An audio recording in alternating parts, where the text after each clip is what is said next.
Mendengar suara teriakan Jihye yang cukup mengejutkan, Jiwon pun langsung merasa penasaran dan bertanya-tanya dalam hati mengenai apa yang sebenarnya sedang terjadi. Ia menoleh dengan ekspresi bingung sambil mencoba memahami situasi yang tiba-tiba berubah itu. Dengan ekspresi yang tampak penuh emosi, Jihye mulai berbicara dan mengungkapkan bahwa semua ini terasa tidak masuk akal bagi dirinya. Nada suaranya terdengar campur aduk antara kebingungan, keheranan, dan rasa kagum yang begitu kuat. Namun kemudian, raut wajah Jihye perlahan berubah menjadi bahagia. Dengan senyum lebar yang mengembang di wajahnya, ia berkata kepada Jiwon dengan antusias, "Apa kamu benar-benar tidak sadar bahwa gambar yang kamu buat itu sangat luar biasa, sangat memukau, dan benar-benar indah untuk dilihat?" Jiwon hanya bisa tertawa kecil sambil mengangkat bahu, kemudian menjawab bahwa itu adalah hal yang bagus jika Jihye menyukainya.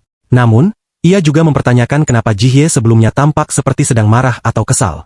Jihye buru-buru menjelaskan bahwa ia sebenarnya tidak marah sama sekali. Ia hanya merasa sangat terkejut, karena menurutnya ini hanyalah sebuah buku anak-anak sederhana, dan ia tidak pernah menyangka bahwa hasil gambarannya akan sebagus dan seindah itu. Pada awalnya, Jiwon merasa sedikit takut dan ragu. Ia khawatir bahwa dirinya tidak akan mampu memenuhi harapan tinggi yang mungkin dimiliki Jihye terhadap dirinya. Namun, setelah melihat reaksi Jihye yang sangat positif, penuh kekaguman dan antusiasme, Jiwon akhirnya merasa lega. Ia merasa puas karena karyanya ternyata justru melebihi ekspektasi Jihye sendiri. Dengan penasaran yang semakin besar, Jihye kemudian bertanya apakah Jiwon menggambar buku tersebut bersama anak laki-laki bernama Wo Yong, seperti yang pernah disebutkan sebelumnya. Jiwon pun mengangguk dan membenarkan hal itu dengan tenang. Jihye masih belum sepenuhnya percaya bahwa hanya Jiwon dan Wo Yong yang bekerja sama menciptakan sebuah buku dengan kualitas visual yang begitu luar biasa dan menyentuh hati. Kekaguman itu membuat perasaan Jihye terhadap Jiwon semakin dalam. Hatinya terasa berdebar-debar setiap kali melihat karya Jiwon, dan perasaan itu membuatnya semakin terpikat. Jihye mulai merasakan rasa kagum yang tumbuh menjadi perasaan yang lebih dalam terhadap Jiwon. Ia merasa Jiwon bukan hanya berbakat, tapi juga tulus dan berdedikasi. Mendengar semua pujian dan ungkapan perasaan dari Jihye, Jiwon hanya bisa tertawa malu-malu. Ia merasa canggung dan meminta Jihye untuk tidak berlebihan dalam memujinya, karena hal itu membuatnya merasa sangat malu dan tidak terbiasa. Namun, dengan penuh keyakinan, Jihye terus meyakinkan Jiwon bahwa buku yang ia buat memang benar-benar luar biasa.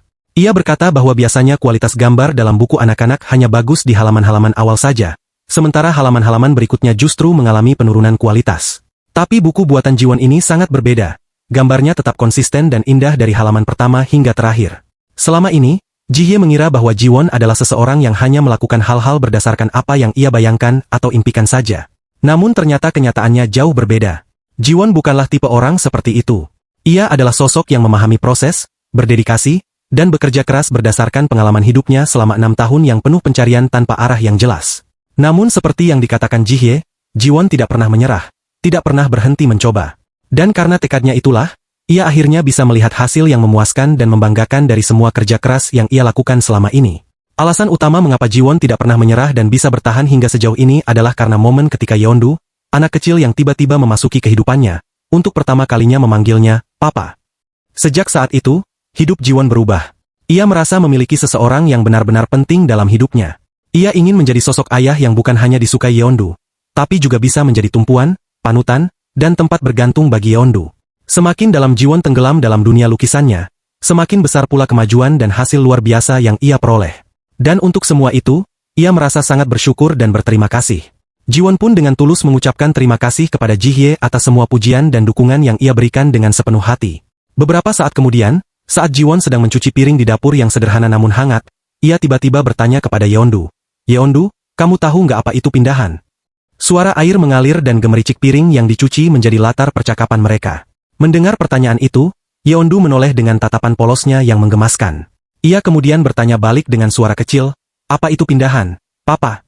Dengan senyum lembut, Jiwon menjelaskan kepada Yeondu bahwa pindahan berarti mereka akan berganti tempat tinggal.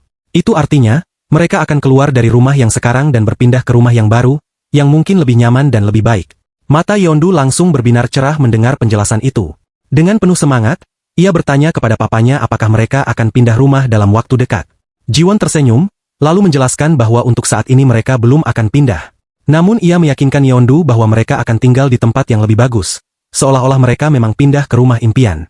Menurut Jiwon, rumah yang mereka tinggali sekarang terasa terlalu sempit dan terbatas untuk mereka berdua. Ia ingin tinggal di rumah seperti milik Wo Yong, rumah yang luas, nyaman, dan sempurna untuk tumbuh bersama Yeondu.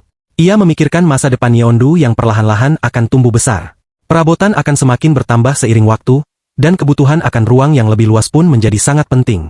Karena alasan itulah, Jiwon mulai memikirkan untuk pindah. Ia bahkan telah menabung uang sebesar 10 juta di rekeningnya. Jika ditambah dengan penghasilan dari buku dan pekerjaan lainnya, jumlahnya bisa mencapai sekitar 22 juta. Dengan uang tersebut, Jiwon mulai memikirkan rencana masa depan yang lebih baik untuk Yeondu. Ia ingin memberikan tempat tinggal yang nyaman dan layak bagi anak yang ia cintai sepenuh hati. Itulah sebabnya ia mulai membicarakan topik pindahan kepada Yeondu, agar Yeondu juga ikut merasakan semangat dan harapan dari rencana itu. Jiwon sudah menetapkan dalam hatinya bahwa seluruh penghasilan dari saluran YouTube yang ia kelola akan sepenuhnya ia dedikasikan untuk kebutuhan dan kebahagiaan Yeondu. Tiba-tiba Jiwon memperhatikan Yeondu yang tampak murung, dan ia pun mulai bertanya-tanya dalam hati ada apa sebenarnya yang sedang terjadi pada putrinya itu. Karena tidak ingin menduga-duga, Jiwon memutuskan untuk menanyakannya secara langsung kepada Yeondu. Dengan suara yang bergetar penuh emosi, Yeondu perlahan mengungkapkan isi hatinya. Ia berkata bahwa ia tidak ingin papanya pergi meninggalkannya. Ucapan polos yang penuh ketakutan itu membuat Jiwon terdiam sejenak, menyadari bahwa Yeondu telah salah paham lagi. Dengan penuh kesabaran dan kelembutan, Jiwon menjelaskan bahwa bukan hanya dirinya yang akan pindah, tetapi Yeondu juga akan ikut bersamanya. Mereka akan tinggal di rumah baru yang jauh lebih bagus dan nyaman dari rumah yang sekarang mereka tempati. Mendengar hal itu, Yeondu menatap papanya dengan mata berbinar, lalu bertanya tentang rumah bagus yang dimaksud. Jiwon menjawab bahwa mereka akan pindah ke rumah yang lebih luas, seperti rumah milik Woyong, rumah dengan banyak ruang, cahaya matahari yang masuk dari jendela besar, dan halaman belakang tempat mereka bisa bermain bersama setiap hari. Mendengar penjelasan tersebut, barulah Yeondu berseru kegirangan dengan wajah cerah. Jiwon lalu mengelus kepala putrinya dengan penuh kasih sayang dan memintanya untuk tidak terlalu khawatir tentang hal itu. Karena ia, sebagai papanya, tidak akan pernah meninggalkan Yeondu sendirian, apapun yang terjadi. Ucapan itu membuat senyum lebar menghiasi wajah Yeondu. Ia merasa sangat bahagia dan tenang karena sudah mendengar sendiri janji dari papanya. Karena Yeondu tampak sudah mengerti, Jiwon pun menanyakan pendapat Yeondu tentang kapan sebaiknya mereka mulai berkemas dan bersiap pindah. Namun, Yeondu tiba-tiba mengeluh dengan suara lirih. Ia berkata bahwa ia menyukai rumah ini. Jiwon sedikit kebingungan, lalu menatap Yeondu yang mulai menjelaskan alasan sederhana tapi mengharukan. Ia menyukai rumah ini karena disinilah tempat ia menyimpan kotak rahasianya. Disinilah tempat tidurnya berada, dan yang paling penting, di rumah ini juga ada papanya. Mendengar penjelasan tulus itu, Jiwon mulai menatap sekeliling ruangan tempat mereka berada. Perlahan, kenangan-kenangan bersama Yeondu pun bermunculan di benaknya. Ia menyadari bahwa dirinya pun memiliki ikatan emosional yang dalam dengan rumah ini. Disinilah ia membesarkan Yeondu, menyaksikan tumbuh kembangnya hari demi hari. Ia pun yakin, meskipun nanti mereka akan pindah, kenangan tentang rumah ini akan tetap melekat dalam ingatannya untuk selamanya. Dengan penuh perasaan, Jiwon tiba-tiba memeluk Yeondu erat-erat. Ia memintanya untuk hidup bahagia bersamanya, apapun situasinya, meskipun nanti mereka akan pindah ke tempat baru. Pelukan mendadak itu membuat Yeondu terkejut. Namun ia hanya bisa mengangguk pelan sambil mengiyakan kata-kata papanya. Beberapa hari kemudian, Jiwon tampak sibuk mencari sesuatu di komputer pribadinya. Ia tengah mencari informasi tentang buku yang dibuat oleh Jihye. Apakah buku itu sudah diterbitkan secara resmi atau belum? Saat ia sedang fokus menatap layar, tiba-tiba ponselnya berdering. Ternyata itu dari Woyong.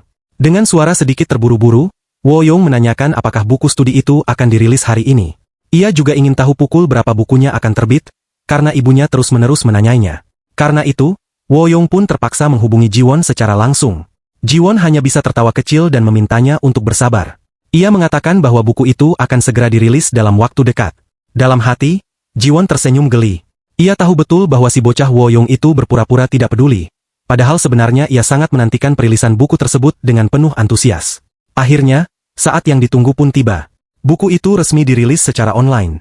Jiwon tersenyum lega dan mempersiapkan diri untuk melanjutkan ke tahap berikutnya. Ia mulai menyusun video yang menampilkan proses panjang dan penuh perjuangan dalam membuat buku studi tersebut. Ini adalah kali pertamanya Jiwon mengunggah video dokumenter yang menunjukkan betapa serius dan dedikatif ia dalam menyusun isi buku itu.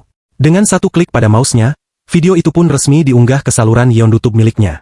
Keesokan harinya, di sebuah toko, seorang pria penjaga toko terkejut saat melihat seorang pelanggan yang familiar masuk ke dalam. Ternyata itu adalah Jiwon. Karena sedang tidak bekerja hari itu, Jiwon menyempatkan diri mampir untuk membeli beberapa barang kebutuhan. Si pria pun tertawa kecil melihat kedatangannya. Tak lama kemudian, ia melihat Yeondu yang datang bersama seorang gadis kecil lainnya, yang ternyata adalah Seon. Ia tampak kaget dan spontan bertanya apakah anak itu juga putri Jiwon. Jiwon tertawa dan menjelaskan bahwa tidak. Seon adalah anak dari seorang temannya yang bernama Seon. Hari itu, Seon sedang ada urusan keluarga dan menitipkan Seon padanya untuk sementara waktu. Seon juga adalah teman bermain Yeondu. Sebelum pergi, Sion sempat berpamitan kepada putrinya dan berpesan agar Seon bersikap baik dan menuruti Jiwon. Seon mengangguk, menandakan bahwa ia akan menuruti pesan ibunya. Melihat kedua anak itu, si penjaga toko tersenyum bahagia. Ia merasa senang bisa melihat anak-anak yang begitu cantik, lucu, dan menggemaskan. Yeondu pun memberi salam dengan sopan, dan pria itu membalasnya dengan ramah. Merasa senang karena sudah lama tidak bertemu Yeondu. Sementara itu, Seon dengan wajah sedikit malu-malu mencoba menyapa pria tersebut. Ekspresi malu-malu dari Seon membuat pria itu merasa iri terhadap Jiwon. Dalam hati, ia berpikir bahwa Jiwon pasti sangat beruntung memiliki anak-anak yang begitu menggemaskan. Ia bahkan membayangkan seandainya dirinya juga bisa memiliki anak-anak seimut itu suatu hari nanti. Setelah itu, Jiwon menunjuk sebuah benda dan berbicara kepada Yeondu bahwa ia pasti tahu apa itu. Dengan antusias, Yeondu mengangguk dan menjawab bahwa ia tahu. Lalu Jiwon bertanya kepada Seon apakah ia juga tahu apa itu. Dengan tenang, Seon menjawab bahwa itu adalah makanan kucing. Jiwon pun membenarkannya dan mengajak mereka berdua untuk memilih camilan untuk Nureong. Yeondu dan Seon pun mulai memilih makanan kucing dengan penuh semangat. Yeondu menyarankan Seon untuk memilih makanan kucing berwarna biru, sementara dirinya akan memilih yang berwarna kuning. Seon setuju dan tersenyum. Melihat keduanya yang sibuk memilih dengan wajah penuh keceriaan, Jiwon merasa tak tahan untuk tidak merekam momen itu. Ia tidak ingin melewatkan keimutan mereka saat memilih makanan kucing bersama-sama. Setelah selesai memilih makanan kucing, Jiwon meminta mereka untuk mengambil es krim. Seperti anak-anak pada umumnya, mereka sangat antusias dan segera berlari kecil menuju rak es krim. Saat mereka berjalan kembali dengan wajah bahagia sambil menikmati es krim, Jiwon yang berada di belakang mereka mulai merekam momen indah tersebut. Namun, ia kemudian menyadari bahwa jalan di depan mereka terlalu miring dan bisa berbahaya bagi anak-anak. Jiwon pun segera meminta Yeondu dan Seon untuk memegang tangannya erat-erat dan berjalan dengan hati-hati agar tidak terjatuh. Seon sempat ragu karena tangannya lengket akibat es krim, tetapi Jiwon meyakinkannya bahwa itu tidak masalah. Akhirnya, Seon pun bersedia memegang tangan Jiwon. Sambil berjalan bergandengan tangan, Yeondu tiba-tiba menunjuk sebuah rumah dan berseru bahwa itu adalah rumah Nureong. Jiwon membenarkannya dengan senyum bahwa mereka telah sampai. Namun, Yeondu mulai terlihat panik. Ia melihat ke sekeliling dan bertanya dengan nada cemas kepada papanya. "Papa, kenapa Nureong tidak ada?" Jiwon merasa bingung dan cemas, tak tahu kemana perginya Nureong. Ia berdiri termenung. Sementara itu, Seon dengan rasa penasaran mulai memeriksa ke dalam rumah kecil milik Nureong. Ia mengintip ke sudut-sudut rumah kucing itu, namun tak menemukan tanda-tanda keberadaan Nureong. Tak terlihat bayangannya sama sekali. Yeondu, yang mulai panik, dan memanggil-manggil nama Nureong dengan suara lantang. Wajahnya terlihat cemas, berharap mendengar suara mengeong sebagai balasan. Di sisi lain, Jiwon semakin bingung dan gelisah. Ia tidak tahu bagaimana cara menjelaskan semua ini kepada anak-anak tanpa membuat mereka khawatir. Ia tahu betapa besar rasa sayang mereka terhadap Nureong. Akhirnya, Jiwon memanggil Yeondu dan Seon agar berkumpul. Dengan suara lembut, ia mencoba menjelaskan bahwa Nureong hanya pergi keluar untuk bermain sejenak.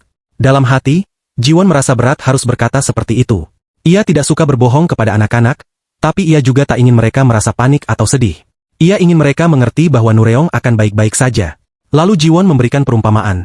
Bagaimana perasaan kalian jika harus pergi ke taman kanak-kanak sendirian, tanpa teman?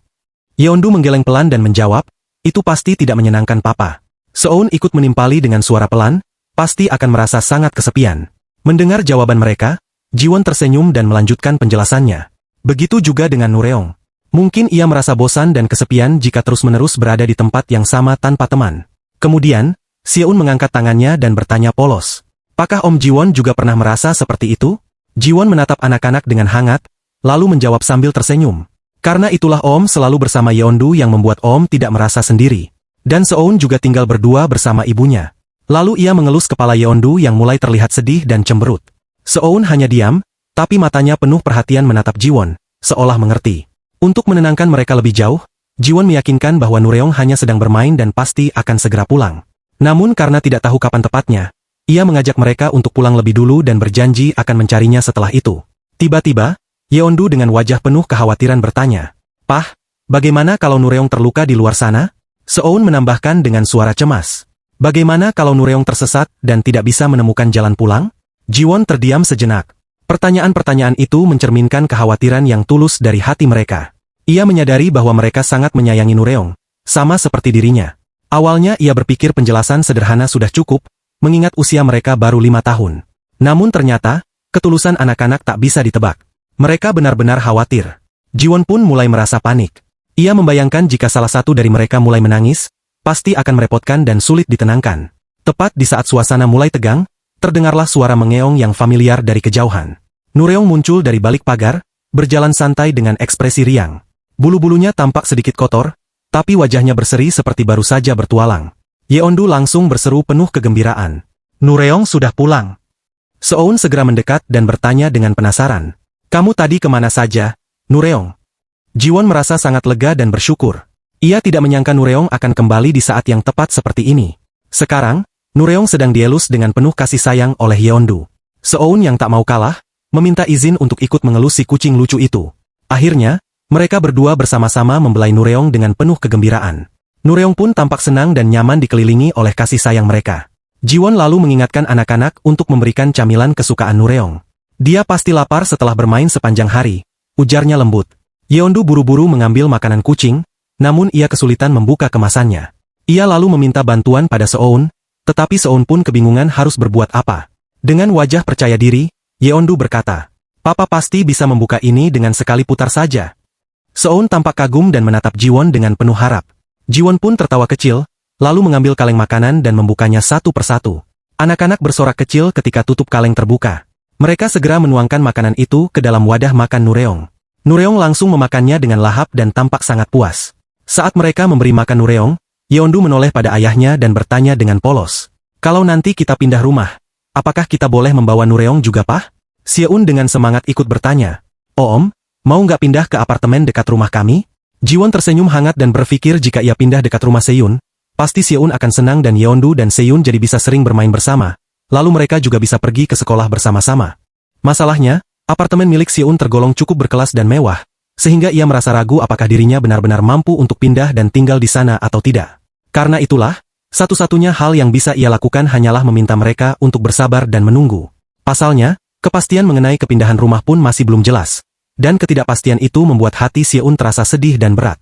Kemudian, Jiwon berbicara kepada Yeondu dengan nada lembut. Ia mengatakan bahwa meskipun proses kepindahan mereka masih akan memakan waktu cukup lama, mereka tetap akan membawa Nureong pindah bersama-sama. Mendengar hal tersebut, Yeondu merasa sangat senang, hatinya dipenuhi dengan kebahagiaan yang menghangatkan. Dengan penuh antusias, ia pun bertanya lagi, ingin memastikan apakah yang dikatakan papanya benar adanya.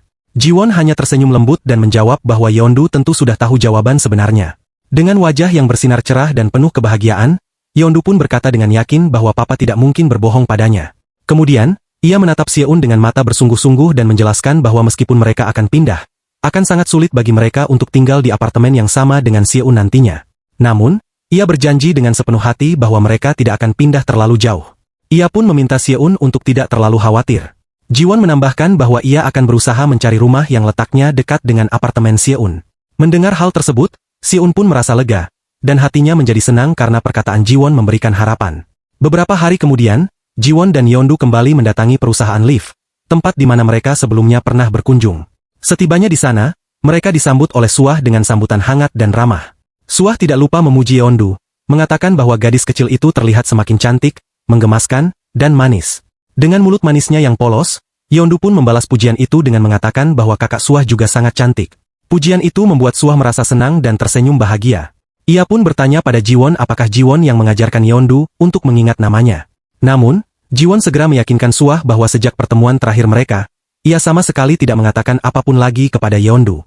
Semua yang diucapkan Yeondu datang dari ingatannya sendiri. Setelah itu, Suah menyerahkan 20 kaus polos kepada Jiwon. Ia bahkan menambahkan beberapa kaus ekstra sebagai cadangan, sebagai bentuk antisipasi kalau-kalau terjadi kesalahan. Jiwon sangat berterima kasih atas perhatian dan kebaikan Suah. Tak hanya itu, Suah juga sudah menyiapkan perlengkapan melukis dengan lengkap. Semuanya sudah tersedia. Setelah memastikan semua peralatan dan bahan sudah diterima, Suah pun berpamitan dan meninggalkan Jiwon serta Yeondu agar mereka bisa memulai kegiatan mereka berdua. Jiwon kemudian mengajak Yeondu untuk mulai melukis kaus-kaus tersebut, dan tentu saja Yeondu sudah sangat antusias dan siap sepenuhnya. Jiwon mulai mempersiapkan semuanya dengan teliti. Ia memasang kamera, memeriksa semua alat lukis yang tersedia satu persatu. Cat yang disediakan sangat cocok untuk melukis di atas kain, dan bahkan ada spidol berkualitas tinggi dengan tingkat ketebalan yang sempurna. Ia juga menyiapkan lembaran koran untuk diletakkan di antara lapisan kain kaus, agar cat yang digunakan tidak menembus dan menodai sisi lain kain tersebut. Setelah semua siap, Jiwon bertanya kepada Yeondu apakah ia masih ingat ketika terakhir kali dirinya dilukis oleh dirinya. Tentu saja, Yeondu langsung mengangguk dan menjawab bahwa ia ingat betul, karena saat itu ia menjadi model lukisan. Jiwon lalu menjelaskan bahwa kali ini, ia akan menggambar wajah Yeondu di atas permukaan kaos. Dengan semangat yang menggebu-gebu, Yeondu mengatakan bahwa ia mengerti bagaimana menjadi seorang model. Jiwon hanya bisa tersenyum mendengar jawaban polos itu, tetapi ia berharap Yeondu bisa menunjukkan 20 pose yang berbeda-beda nantinya. Hal itu karena Jiwon ingin memberikan kaos yang unik dan istimewa untuk setiap penggemar Yeondu. Kemudian Jiwon menjelaskan bahwa menjadi model berarti harus bisa menunjukkan berbagai macam pose. Yeondu terlihat sedikit bingung dan bertanya-tanya dalam hati, apa sebenarnya maksud dari berpose. Untuk menjelaskan, Jiwon pun memperagakan beberapa contoh pose di depan Yeondu. Meskipun ia merasa sedikit malu, ia tetap melakukannya karena tidak ada orang lain yang melihat. Salah satu pose yang ditunjukkan Jiwon adalah pose membentuk hati dengan kedua tangannya. Jujur saja, melihat Jiwon melakukan pose seperti itu kok agak mual ya. Yeondu pun sangat senang melihat pose itu dan berseru bahwa itu adalah pose hati. Dengan pipi yang agak memerah karena malu, Jiwon mengatakan bahwa jika suatu saat nanti ia ingin menyampaikan rasa sayangnya pada Yeondu, ia akan menggunakan pose itu daripada mengatakannya langsung. Mendengar hal itu, Yeondu menjadi sangat bahagia. Ia berkata bahwa ia juga ingin melakukan hal yang sama, membuat Jiwon kebingungan sejenak dengan maksud perkataannya. Namun ternyata, Yeondu benar-benar mulai menirukan pose tersebut, dan dengan penuh semangat mengatakan bahwa ia juga ingin membuat pose hati. Melihat ekspresi dan gaya Yeondu yang lucu dan menggemaskan, Jiwon merasa sangat senang dan tersentuh. Namun, ia sadar bahwa ini bukan waktunya untuk terlalu menikmati momen itu. Ia segera meminta Yeondu untuk tetap berada dalam posisi tersebut, karena ia ingin segera mulai melukis. Yeondu tampak bingung, tetapi ia menuruti permintaan papanya dan kembali berpose. Dengan keseriusan dan fokus penuh, Jiwon mulai memutar spidol di jarinya dan mulai menggambar dengan penuh konsentrasi. Sementara Yeondu mulai menunjukkan tanda-tanda kelelahan. Yeondu memanggil papanya dan mengeluh bahwa ia mulai merasa lelah. Namun, Jiwon meminta Yeondu untuk bersabar sedikit lagi, karena ia hampir menyelesaikan lukisan itu. Ia tahu bahwa mempertahankan pose seperti itu tidaklah mudah, apalagi untuk anak kecil. Hanya mengangkat tangan saja bisa terasa sangat berat. Akhirnya, lukisan itu pun selesai. Terlihat dengan jelas bahwa Yeondu kelelahan dan napasnya terengah-engah. Dengan raut wajah yang murung, ia berkata bahwa ternyata berpose itu sangatlah sulit dan melelahkan. Jiwon hanya bisa tersenyum melihat keluhannya, karena ia tahu bahwa menjadi seorang model memang tidak semudah yang terlihat dari luar. Salam sehat teman-teman channel Manhwa MFA. Dukungan dan support dari kalian adalah suatu kehormatan bagi saya untuk tetap semangat membuat channel ini makin maju. Subscribe, like, dan komentar kalian sangat saya nantikan. Semoga Anda dan keluarga Anda selalu diberikan kesehatan lahir dan batin. Terima kasih.